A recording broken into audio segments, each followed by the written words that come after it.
atribut-atribut pencawapresan memang hanya sebagai Menko, dan saya ngantor juga tidak ada di sini misalnya surat-surat yang belum saya disposisi lebih dari 3 hari sampai di sini, semuanya jalan yang rutin di Menko Polhukam, itu aja.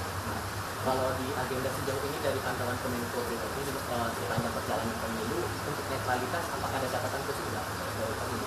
Ada beberapa kasus yang mencuat ke tengah-tengah masyarakat, terutama menyangkut tindakan berlebih ya, tindakan melampaui batas dari aparat di tempat tertentu, tidak di semua tempat, dan itu dilaporkan oleh publik. Tapi saya ingin menyampaikan 3 hal terkait pemilu. Pertama, TNI, Polri, dan ASN menurut undang-undang itu harus betul-betul netral. Perintah Presiden berkali-kali, terakhir 30 Desember kemarin saya mendampingi Presiden bersama Mendagri dan Panglima dan Kapolri dan Jaksa Agung untuk apel kesiapan pemilu di Istora Bung Karno. Presiden menekankan di situ ASN, TNI, Polri harus netral. Karena ini perintah Presiden sudah berkali-kali, sebagai Menko Polhukam saya ingin menegaskan ini kepada masyarakat. Ini perintah Presiden dan perintah undang-undang, lebih dari itu, dan setiap pelanggaran atas itu tentu akan ditindak. Saya mengapresiasi TNI yang sudah mengambil tindakan tegas atas brutalitas yang dilakukan oleh oknum TNI di Boyolali yang sudah menetapkan tersangka dan langsung melakukan tindakan-tindakan pendisiplinan. Itu satu contoh yang harus diapresiasi, mudah-mudahan itu diberlakukan juga untuk kasus-kasus lain yang serupa dan daerah-daerah lain kalau ada.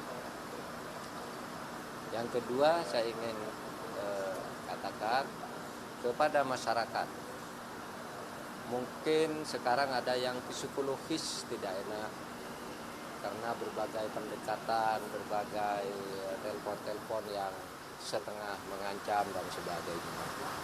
Menurut saya tidak apa-apa, itu tidak usah dilawan terlalu berlebihan, diiyakan saja. Tapi pada tanggal 14 Februari besok seluruh masyarakat kita berharap kembali ke pilihan sesuai dengan hati nuraninya.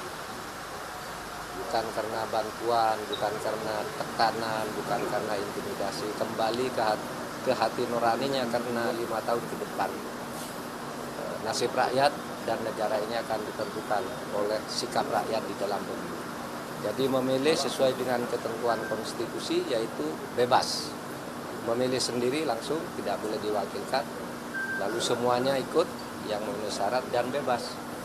Bebas milih siapa saja dan rahasia. Kalau bocor itu berarti ada pelanggaran terhadap konstitusi. Tentu yang bertanggung jawab adalah penyelenggara dan aparat pemerintah. Lalu yang ketiga, sebagai Menko Polhukam, saya di sini membuka pintu terhadap pengaduan-pengaduan. Saya di sini punya Satgas juga, ya, yang itu menampung pengaduan-pengaduan. Saya tahu pengaduan itu arahnya ke Bawaslu, ke Polri,